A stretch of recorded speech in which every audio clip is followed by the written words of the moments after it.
പണ്ട് ഉപ്പുമാവ് തിന്നാൻ വേണ്ടിയാ സ്കൂളിൽ പോയേ, ഉപ്പുമാവ് തിന്നാൻ. കാരണം വീട്ടിൽ പട്ടിണിയാ. ഇന്ന് എത്രയാ മീന്, എത്രയാ ഇറച്ചി, എത്രയാ കുട്ടികൾ തിന്നുന്നത്? നല്ല ഭക്ഷണ. ടീച്ചർമാരാണെങ്കിലോ നല്ല സുന്ദരന്മാരും സുന്ദരിമാരും. നമ്മളെല്ലാം പഠിപ്പിച്ച മാഷന്മാരെ കോലോ പുകയൽ തണ്ട് പോലെ വയസ്സനും വയസ്സത്തിയായ മാഷന്മാരും ടീച്ചർമാരും. ഇപ്പൊ 55ാമത്തെ വയസ്സിൽ പിരിയാൻ പോകുന്ന മാഷ നിങ്ങൾ നോക്കിയട്ടെ, എന്ത് സുന്ദരന്മാരാ, എന്ത് സുന്ദരികളാ. ഞങ്ങളെല്ലാം പഠിക്കുന്ന കാലത്ത് എല്ലാ ക്ലാസ്സിലെ കുട്ടികളും മെയ് 2-ാം തീയതി ജയിച്ചോ തോറ്റോ എന്നുള്ള പ്രൊമോഷൻ ലിസ്റ്റ് ഇടും സ്കൂളിൽ. ഇപ്പൊ 10ാം ക്ലാസ് റിസൾട്ട് അല്ല, എല്ലാ ക്ലാസ്സിലും റിസൾട്ട് ഉണ്ടാവും. 2-ന്ന് ജയിച്ചോ, 3-ന്ന് ജയിച്ചോ, 4-ന്ന് ജയിച്ചോ എന്ന് പറയും. അങ്ങനെ ലിസ്റ്റ് നോക്കാൻ പോയതിന്റെ പിറ്റേ ദിവസം മിക്ക വീട്ടിലെ സ്കൂളിലെ കുട്ടികളുടെ വീട്ടിന്റെ മുന്നില് തൊട്ടടുത്ത വീട്ടിലെ കുട്ടികൾ ഉണ്ടാ രാവിലെ വന്ന് നിന്നിട്ട് എന്തിനാണെന്നറിയോ? പഴയ പാഠപുസ്തകം തരുവാ. പകുതി പൈസക്ക് പഴയ പാഠപുസ്തകം കൊടുക്കും. ഇന്ന് അങ്ങനെ ഏതെങ്കിലും ഒരു കുട്ടി പഴയ പാഠപുസ്തകത്തിന് ചോദിച്ചു പോകുന്നുണ്ടോ? ഇല്ല. അന്ന് ഞങ്ങൾക്ക് കടലാസ് പെൻസിൽ ഒന്ന് വീണ് പോയിട്ടുണ്ടെങ്കിലേ അന്ന് കിട്ടുന്ന അടിയത. ഒരു കടലാസ് പെൻസിൽ കൊണ്ട് ഒരു കൊല്ലം തികക്കണം. ഇപ്പൊ എത്ര പേനയാണ്, എത്ര റബ്ബറാണ്, എത്ര ബോക്സാണ്, എന്ത് നല്ല കുപ്പായാണ്. ഞങ്ങൾ സ്കൂളും വിട്ട് വന്നാല് ഞങ്ങൾക്ക് വീട്ടിൽ നിന്ന് ധരിക്കാനുള്ള ട്രൗസർ പിൻഭാഗോട്ടയായിരിക്കും. കാരണം അന്ന് ഞങ്ങള് ഈ കൗങ്ങിന്റെ പാളയിൽ ഇരുന്ന് വലിക്കലാണ് ഞങ്ങളുടെ പ്രധാനപ്പെട്ട കളി. ഈ പാള കീറും, ചരളിന് കുടുങ്ങിയിട്ട് പാളയും കീറും, പാള കീറിയ ട്രൗസറും കീറും. പിൻഭാഗം ഓട്ടയായിരിക്കും. വീട്ടിലാരെങ്കിലും വന്നാലില്ലേ ഞങ്ങളെ കാണാൻ വിളിച്ച സ്റ്റാൻഡർഡൈസ് ആയിട്ട് നിൽക്കും, ഓട്ട പോത്തണ്ടേ അങ്ങനത്തെ ട്രൗസറാ. ഇന്ന് നല്ല ട്രൗസർ ഉണ്ട്. ഇപ്പൊ അന്ന് കീറിപ്പോയിട്ട് ഇപ്പൊ ഉടുത്തിട്ട് ജീൻസ് വാങ്ങി കീറിയിട്ടുണ്ട് അല്ലേ? ഇപ്പൊ കീറിയ ജീൻസ് ഇടുന്നത് ഫാഷനായി മാറി. നല്ല വസ്ത്ര, പിന്നെ നല്ല ഭക്ഷണല്ലേ. ആഗ്രഹങ്ങൾ ഉണ്ടായാൽ ആഗ്രഹങ്ങൾ നടപ്പിലാക്കാൻ വേണ്ടിയിട്ട് പരിശ്രമിക്കുമെന്നവനാണ് മനുഷ്യൻ. പക്ഷിമൃഗാദികൾ ആഗ്രഹങ്ങൾ ഉണ്ടായാൽ അവർക്ക് എന്തെങ്കിലും തോന്നിയാൽ പിന്നേക്ക് മാറ്റിവെക്കാറില്ല, അപ്പൊ തന്നെ അത് ചെയ്യും. എവിടെയെങ്കിലും ഒരു ഭക്ഷണം ഉണ്ടെന്ന് കണ്ടാൽ ആ ഭക്ഷണത്തെ കണ്ടാൽ ഉടനെ നാളെ ആ ഭക്ഷണം കഴിക്കാമെന്ന് മാറ്റിവെക്കാറില്ല, അപ്പൊ തന്നെ അവിടത്തേക്ക് പറക്കുന്നു പോകും എല്ലാ പക്ഷികളും. ഒരു കടുവയ്ക്ക് ഒരു മാനിനെ കണ്ടിട്ട് ആ മാനിനെ അടുത്ത മാസം തിന്നാൻ തീരുമാനിക്കില്ല. വിശക്കുന്നുണ്ടെങ്കിൽ അപ്പൊ തന്നെ ആ മാനിനെ കൊല്ലാൻ പുറപ്പെടും. ഒരു മരം കൊത്തി പക്ഷി അതിന്റെ കൂട് കൂട്ടാൻ ഒരു മരം കൊത്തണം എന്ന് താല്പര്യമുണ്ടായാൽ അപ്പോ അത് നാളേക്ക് മാറ്റിവെക്കില്ല, അപ്പൊ തന്നെ കൊത്താൻ തുടങ്ങും. എന്ന മനുഷ്യന്റെ കാര്യത്തിൽ പക്ഷിമൃഗാദികൾക്കില്ലാത്ത വിഷൻ മനുഷ്യനുണ്ട്. കാഴ്ചപ്പാടുകളുണ്ട്, ആഗ്രഹങ്ങളുണ്ട്, ലക്ഷ്യങ്ങളുണ്ട്, ലക്ഷ്യബോധമുണ്ട്, സ്വപ്നങ്ങളുണ്ട്, സങ്കല്പങ്ങളുണ്ട്. പക്ഷെ മൃഗങ്ങളുടെ കാര്യത്തിൽ അവർക്ക് സ്വപ്നങ്ങളോ ലക്ഷ്യബോധങ്ങളോ ഒന്നുമില്ല. പക്ഷെ പരിമിതമാണ് അവരുടെ ലക്ഷ്യം. പക്ഷെ ലക്ഷ്യം ചെറുതാണെങ്കിലും അവരപ്പൊ തന്നെ അത് ചെയ്യാൻ തുടങ്ങും. മനുഷ്യന്റെ പ്രശ്നം ലക്ഷ്യം വലുതാണെങ്കിലും അത് ചെയ്യുന്ന കാര്യം പിന്നേക്ക് മാറ്റിവെക്കും. നാളെ ആവട്ടെ, പിന്നെ ആവട്ടെ. ഒരു കവിതയുണ്ട്, ഒരു കവിത ഞാൻ കേട്ടിട്ടുണ്ട്. ആ കവിത ഇതാണ്: രാവിലെ എഴുന്നേറ്റ് നടക്കണം, പിന്നെ ആവട്ടെ. കൃഷി ചെയ്യണം, പിന്നെ ആവട്ടെ. നാട്ടുകാരുമായി നന്നായിട്ട് ഇടപെടണം, പിന്നെ ആവട്ടെ. പുസ്തകങ്ങൾ വായിക്കണം, പിന്നെ ആവട്ടെ. നന്നായി എക്സസൈസ് ചെയ്യണം, പിന്നെ ആവട്ടെ. അവസാനം നാട്ടുകാർ പറഞ്ഞു, പിന്നേക്ക് വെക്കാൻ പറ്റില്ല, നാറും, ഇപ്പൊ തന്നെ എടുക്കണം. ഒരു പണി എടുക്കാണ്ട് അവസാനം ചത്തു. അപ്പൊ നാട്ടുകാർ പറഞ്ഞു, പിന്നേക്ക് വെക്കാൻ പറ്റില്ല, ഇപ്പൊ തന്നെ എടുക്കണം. ഇതാണ് നമ്മുടെ അവസ്ഥ. അതുകൊണ്ട് നമ്മുടെ വിഷൻ മിഷനാക്കി മാറ്റാൻ കഴിവുള്ളവരെയാണ് മനുഷ്യൻ. നിങ്ങളുടെ ഈ കുട്ടികളെ സ്കൂളിൽ ചേർക്കുന്നത് എന്തിനാണ്? അവര് പഠിക്കണം, പഠിച്ചിട്ടോ പരീക്ഷ എഴുതണം, പരീക്ഷ എഴുതിയിട്ടോ വിജയിക്കണം, വിജയിച്ചിട്ടോ ജോലി കിട്ടണം, ജോലി കിട്ടിയിട്ടോ ശമ്പളം വാങ്ങണം, ശമ്പളം വാങ്ങിയിട്ടോ വീട് വാങ്ങണം, വീടെടുക്കണം, വീടെടുത്തിട്ടോ കുറെ ഭക്ഷണം വാങ്ങണം, തിന്നണം, കിടന്നുറങ്ങണം, മക്കളെ ഉണ്ടാക്കണം, മുറ്റത്ത് കുറെ പൂക്കൾ പിടിപ്പിക്കണം, തീർന്നു, എന്നിട്ട് മരിക്കണം. ഇതാണോ മനുഷ്യ ജീവിതം? മക്കളെ, രക്ഷിതാക്കളെ, മനുഷ്യ ജീവിതം എന്ന് പറയുന്നത് ലോകത്ത് ഒരു ചരാചരങ്ങൾക്കും ഇല്ലാത്ത വിശാലമായ അത്ഭുതകരമായ ഒരു പ്രപഞ്ചം സൃഷ്ടിക്കലാണ് മനുഷ്യ ജീവിതം. ഈ ലോകം മുഴുവൻ നിറഞ്ഞു നിൽക്കുന്നു എന്ന് പറയുന്ന പടച്ച തമ്പുരാനെ, ദൈവത്തെ, അള്ളാഹുവിനെ, വിഷ്ണുവിനെ കണ്ടെത്തിയവൻ മനുഷ്യൻ മാത്ര. മനുഷ്യൻ വരുന്നതിന് മുമ്പ് ഒരാളും പ്രാർത്ഥിച്ചിരുന്നില്ല, ഒരാളും പള്ളിയും അമ്പലവും ഉണ്ടാക്കിയിരുന്നില്ല. ആ മനുഷ്യ ജീവിതത്തെ തിന്നുക, കിടന്നുറങ്ങുക, കക്കൂസ് പോവുക, ഈ പണി മാത്രം എടുക്കുന്നവരാക്കി ചുരുക്കി കാണുന്ന രക്ഷിതാക്കളെ, നിങ്ങൾ മാറാൻ തയ്യാറായിട്ടില്ലെങ്കിൽ ഈ കുട്ടികൾ ഭാവിയിൽ പൊട്ടിത്തെറിക്കുന്ന ഭീകരന്മാരായി മാറും. നമ്മുടെ കുട്ടികളെ 10ലും പ്ലസ് 2വിലൊക്കെ ചേർക്കുമ്പോൾ ഉള്ള അവസ്ഥ, ഞാൻ ഇന്നലെ ഒരു സ്കൂളിൽ പോയി, മിഞ്ഞാന്ന് ഞാൻ എറണാകുളം ജില്ലയിലെ ഒരു സ്കൂളിൽ പോയി. ആ സ്കൂളിൽ പോകാൻ കാരണം എന്താണെന്നറിയോ? അവിടെ കുറച്ച് 2 മാസമായിട്ട് തിങ്കളാഴ്ച ദിവസം പ്ലസ് 2 ഉള്ളൂ, പ്ലസ് 1 വരൂല അന്ന് സ്കൂള്. ചൊവ്വാഴ്ച പ്ലസ് 1 ക്ലാസ്സേ ഉള്ളൂ, പ്ലസ് 2 വരൂല. ബുധനാഴ്ച പ്ലസ് 2, വ്യാഴാഴ്ച പ്ലസ് 1, വെള്ളിയാഴ്ച പ്ലസ് 2, ശനിയാഴ്ച പ്ലസ് 1. പ്ലസ് 1കാരും പ്ലസ് 2കാരും ഒരുമിച്ച് സ്കൂളിൽ വരൂല. എന്താ വന്നാല് അടിയ, വന്നെങ്കിൽ അടിയ. അടി എന്ന് പറഞ്ഞാൽ ഭയങ്കരമായ അടിയ. ആശുപത്രിയിൽ പോവുക, മാഷന്മാരും പോലീസ് വിചാരിച്ചിട്ട് പിടിച്ചു വെക്കാൻ പറ്റുന്നില്ല. A+ നേടിയ കുട്ടികളാണ് അധികവും. എന്ത് കാര്യം ചേട്ടാ, മനുഷ്യൻ എന്തിനാ അടിക്കാൻ വേണ്ടിയാണോ ജനിച്ചത്? 2 പട്ടിക്കുട്ടിക്ക് ഒരു മാംസകഷ്ണം കിട്ടിയാൽ ആ പട്ടിക്കുട്ടി പകുതി മുറിച്ച് നീ എടുത്തോ, പകുതി മുറിച്ച് ഞാൻ എടുക്കാം എന്ന് പറയാനുള്ള, പകുതി നീ എടുക്കാം എന്ന വാക്കൊന്നും അതിനറിയില്ല. അതാരാണോ ശക്തിയുള്ളത്, സർവൈവൽ ഓഫ് ദി ഫിറ്റസ്റ്റ്, കയ്യൂക്കുള്ള കാര്യക്കാരൻ അടികൂടി കൊണ്ടുപോകും.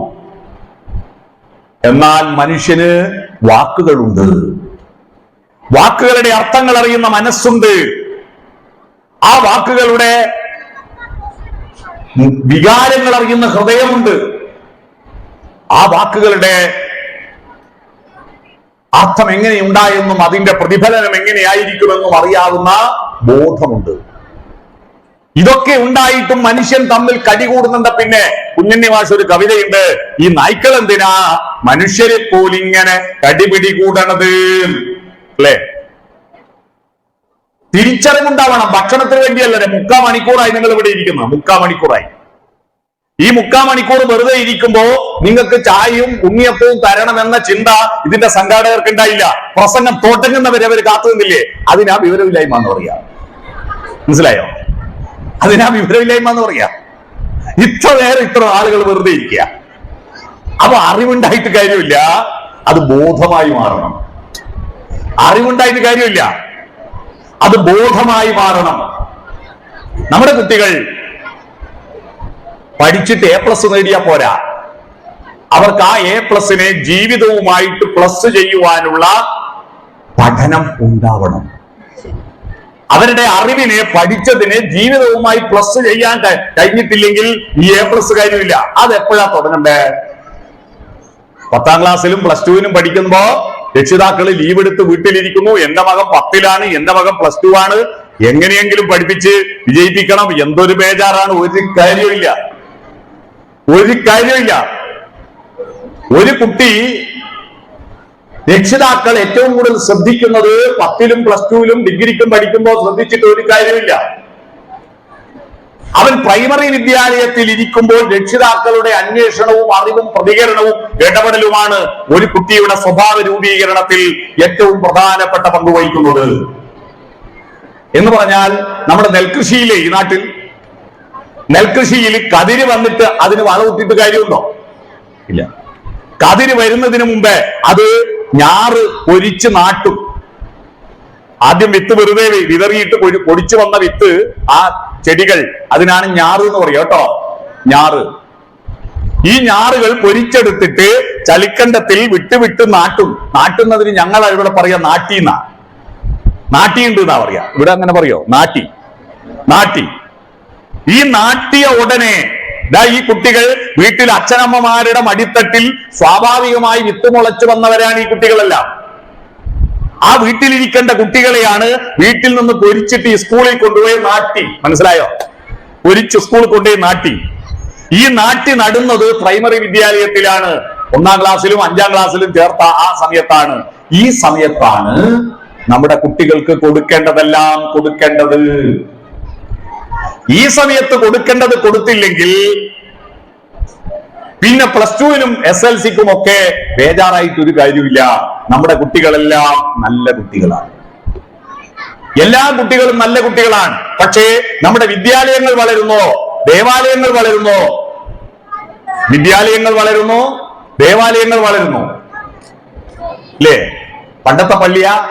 എത്ര മനോഹരമായ പള്ളികളാ, എത്ര മനോഹരമായ അമ്പലമാണ്, എത്ര സുന്ദരമായ സ്കൂളാണ്. ഞങ്ങൾ സ്കൂൾ പഠിക്കുമ്പോ ഇല്ലേ, മിക്ക ദിവസവും ഉണ്ടാവും എല്ലാ കുട്ടിയും, ഏതെങ്കിലും ഒരു കുട്ടി കാലിന്റെ മേലെ ഡെസ്ക് വീണിട്ട് നഖം പറഞ്ഞു പോയിട്ട് ഒരു ഓട്ടം കരഞ്ഞുകൊണ്ടൊരു നടന്നു പോകുന്നുണ്ടാവും.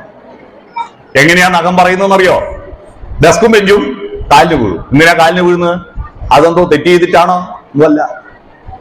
മിക്ക ഡെസ്കിനും മുക്കാല മുക്കാബല എന്നുള്ള പാട്ട് കേട്ടില്ലേ നിങ്ങള്? മുക്കാല 4 കാലുണ്ടാവില്ല, 3 കാലേ ഉണ്ടാവും. അപ്പൊ ഉരുണ്ട് വീഴും. അല്ലെങ്കിൽ ഈ തറയില്ലേ കുണ്ടും കുഴിയായിരിക്കും, കുഴിയിൽ കാല് തട്ടുമ്പോ മറിഞ്ഞ് വീഴും, നഖത്തിന്റെ മേലെ തന്നെ വീഴും. അപ്പൊ നഖം പറഞ്ഞു പോവും. എന്നിട്ട് ഉപ്പ് തുണിയും ചുറ്റിയിട്ട് മാഷമാറി കുട്ടിയെ വീട്ടിലേക്ക് അയക്കും. കരഞ്ഞുകൊണ്ട് കുട്ടി നടന്നു പോകും. ഇന്ന് അങ്ങനെയുള്ള ഡെസ്ക് ഉണ്ടോ? ബെഞ്ചുണ്ടോ? എല്ലാ തറയും സിമെന്റോ ടൈൽസോ ആയില്ലേ? നല്ല ചുമരല്ലേ? നല്ല ക്ലാസ് റൂം അല്ലേ? നല്ല പാഠപുസ്തകല്ലേ? ഞങ്ങളെല്ലാം പഠിക്കുന്ന കാലത്ത് എല്ലാ ക്ലാസ്സിലെ കുട്ടികളും മെയ് 2-ാം തീയതി ജയിച്ചോ തോറ്റോ എന്നുള്ള പ്രൊമോഷൻ ലിസ്റ്റ് ഇടും സ്കൂളിൽ. ഇപ്പൊ 10ാം ക്ലാസ് റിസൾട്ട് അല്ല, എല്ലാ ക്ലാസ്സിലും റിസൾട്ട് ഉണ്ടാവും. 2 ജയിച്ചോ, 3 ജയിച്ചോ, 4 ജയിച്ചോ എന്ന് പറയും. അങ്ങനെ ലിസ്റ്റ് നോക്കാൻ പോയതിന്റെ പിറ്റേ ദിവസം മിക്ക വീട്ടിലെ സ്കൂളിലെ കുട്ടികളുടെ വീട്ടിന് മുന്നിൽ തൊട്ടടുത്ത വീട്ടിലെ കുട്ടികൾ ഉണ്ടാ രാവിലെ വന്ന് നിന്നിട്ട് എന്തിനാണെന്നറിയോ? പഴയ പാഠപുസ്തകം തരുവാ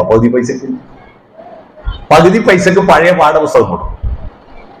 ഇന്ന് അങ്ങനെ ഏതെങ്കിലും ഒരു കുട്ടി പഴയ പാഠപുസ്തകത്തിന് ചോദിച്ചു പോകുന്നുണ്ടോ? ഇല്ല. നല്ല പാഠപുസ്തകങ്ങൾ പുതിയതല്ലേ, സർക്കാർ കുറെ കൊടുക്കുന്നുണ്ട്, രക്ഷിതാക്കൾ വാങ്ങിക്കൊടുക്കുന്നുണ്ട്. നല്ല നോട്ട് ബുക്കാണ്, നല്ല പേനയാണ്. അന്ന് ഞങ്ങൾക്ക് കടലാസ് പെൻസിൽ ഒന്ന് വീണ് പോയിട്ടുണ്ടെങ്കിലേ അന്ന് കിട്ടുന്ന അടിയത. ഒരു കടലാസ് പെൻസിൽ കൊണ്ട് 1 കൊല്ലം തികക്കണം. ഇപ്പൊ എത്ര പേനയാണ്, എത്ര റബ്ബറാണ്, എത്ര ബോക്സാണ്, എന്ത് നല്ല കുപ്പായാണ്. ഞങ്ങൾ സ്കൂളും വിട്ട് വന്നാല് ഞങ്ങൾക്ക് വീട്ടിൽ നിന്ന് ധരിക്കാനുള്ള ട്രൗസർ പിൻഭാഗോട്ടയായിരിക്കും. കാരണം അന്ന് ഞങ്ങള് ഈ കൗങ്ങിന്റെ പാളയിൽ ഇരുന്ന് വലിക്കലാണ് ഞങ്ങളുടെ പ്രധാനപ്പെട്ട കളി. ഈ പാള കീറും, ചരളിന് കുടുങ്ങിയിട്ട് പാളയും കീറും, പാള കീറിയ ട്രൗസർ കീറും. പിൻഭാഗം ഓട്ടയായിരിക്കും. വീട്ടിലാരെങ്കിലും വന്നാലില്ലേ ഞങ്ങളെ കാണാൻ വിളിച്ച സ്റ്റാൻഡേർഡീസ് ആയിട്ട് നിൽക്കും, ഓട്ട പോത്തണ്ടേ. അതാണ് അങ്ങനത്തെ ട്രൗസറാ. ഇന്ന് നല്ല ട്രൗസർ ഉണ്ട്. ഇപ്പൊ അന്ന് കീറിപ്പോയിട്ട് ഇപ്പൊ ഉടുത്തിട്ട് ജീൻസ് വാങ്ങി കീറിയിട്ടുണ്ട് അല്ലേ? ഇപ്പൊ കീറിയ ജീൻസ് ഇടുന്നത് ഫാഷനായി മാറി. നല്ല വസ്ത്ര, പിന്നെ നല്ല ഭക്ഷണല്ലേ. പണ്ട് ഉപ്പുമാവ് തിന്നാൻ വേണ്ടിയാ സ്കൂളിൽ പോയേ, ഉപ്പുമാവ് തിന്നാൻ. കാരണം വീട്ടിൽ പട്ടിണിയാ. ഇന്ന് എത്രയാ മീന്, എത്രയാ ഇറച്ചി, എത്രയാ കുട്ടികൾ തിന്നുന്നേ? നല്ല ഭക്ഷണ. അപ്പൊ സ്കൂളിന്റെ കെട്ടിടം വളരുന്നു, സ്കൂളിന്റെ മുറ്റങ്ങളിൽ ഇന്റർലോക്ക് ആക്കിയിരിക്കുന്നു, നല്ല പാഠപുസ്തകം. ടീച്ചർമാരാണെങ്കിലോ നല്ല സുന്ദരന്മാരും സുന്ദരിമാരും. നമ്മളെല്ലാം പഠിപ്പിച്ച മാഷന്മാരെ കോലോ പുകയൽ തണ്ട് പോലെ വയസ്സനും വയസ്സത്തിയായ മാഷന്മാരും ടീച്ചർമാരെ. ഇപ്പൊ 55ാമത്തെ വയസ്സിൽ പിരിയാൻ പോകുന്ന മാഷ നിങ്ങൾ നോക്കിയട്ടെ, എന്ത് സുന്ദരന്മാരാ, എന്ത് സുന്ദരികളാ. ഇതൊക്കെ നന്നാവുന്നു. പക്ഷെ ഇനി അടുത്ത ചോദ്യം, ഇതിന് തക്കതായി നമ്മുടെ നാട്ടിൽ സംസ്കാരം വളരുന്നുണ്ടോ എന്ന് പറഞ്ഞാൽ, സംസ്കാരം എന്ന് പറഞ്ഞാൽ സ്നേഹം വളരുന്നുണ്ടോ, കരുണ വളരുന്നുണ്ടോ, സഹാനുഭൂതി വളരുന്നുണ്ടോ, ദയ വളരുന്നുണ്ടോ, മര്യാദ വളരുന്നുണ്ടോ, ധാർമ്മികത വളരുന്നുണ്ടോ? അപ്പൊ എന്താ കുഴപ്പോ? ഒരു ഡോക്ടർ പണ്ട് പറഞ്ഞിരുന്നു, ഓപ്പറേഷനിൽ നന്നായി വിജയിക്കുന്നുണ്ട്, പക്ഷെ രോഗി മരിച്ചു പോകുന്നു.